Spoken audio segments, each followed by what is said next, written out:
சென்னை அடுத்த நசரத்பேட்டையில் போலி மருத்துவம் செய்து வந்த பெண் மருத்துவரை அதிகாரிகள் நோயாளி போல் நாடகமாடி கையும் களவுமாக கைது செய்துள்ளனர்.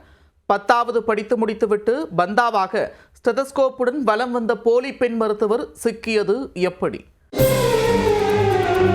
சென்னையை அடுத்த பூவிருந்தவல்லியை அடுத்த நசரத்பேட்டையில் அன்னை என்ற பெயரில் கிளினிக் ஒன்று செயல்பட்டு வருகிறது. இந்த கிளினிக்கில் பிசியோதெரபி செய்து வந்த எஸ்தர் என்ற பெண் அவ்வப்போது சைக்கிள் கேப்பில் ஆங்கில மருத்துவமும் பார்த்து வந்துள்ளார். தன்னை தேடி வருபவர்களுக்கு கலராக மாத்திரைகளை கொடுப்பதுடன் சாரமாரியாக ஊசிகளையும் சதக் என குத்தி உள்ளார்.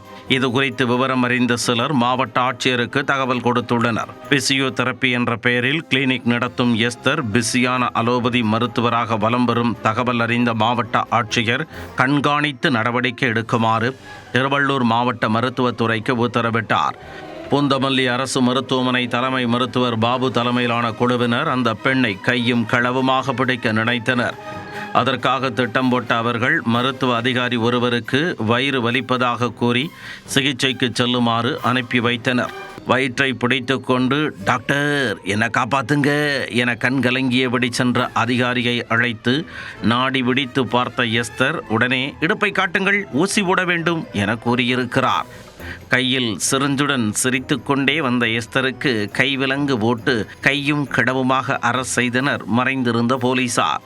எஸ்தரின் கல்வி சான்றிதழை சோதித்து பார்த்த அதிகாரிகளுக்கு அவர் 10வது மட்டுமே பாஸ் செய்திருக்கிறார் என்பது தெரிந்ததும் தூக்கி வாரி போட்டுள்ளது. என்னம்மா நீங்க இப்படி பண்றீங்களேம்மா என நொந்து கொண்ட அதிகாரிகள் உங்கள் கணவர் என்ன செய்கிறார் என கேட்டபோது அவரும் 10வது படித்துவிட்டு ஸ்ரீபெரும்புதூரில் மருத்துவராக மருத்துவம் பார்த்து வருவதாக பெருமையுடன் தெரிவித்திருக்கிறார். அதற்கு மேல் அதிர்ச்சிகளை தாங்க முடியாத அதிகாரிகள் எஸ்தரை நசரத்பேட்டை போலீசாரிடம் ஒப்படைத்ததுடன் கிளினிக்கிற்கு சீல் வைத்தனர்.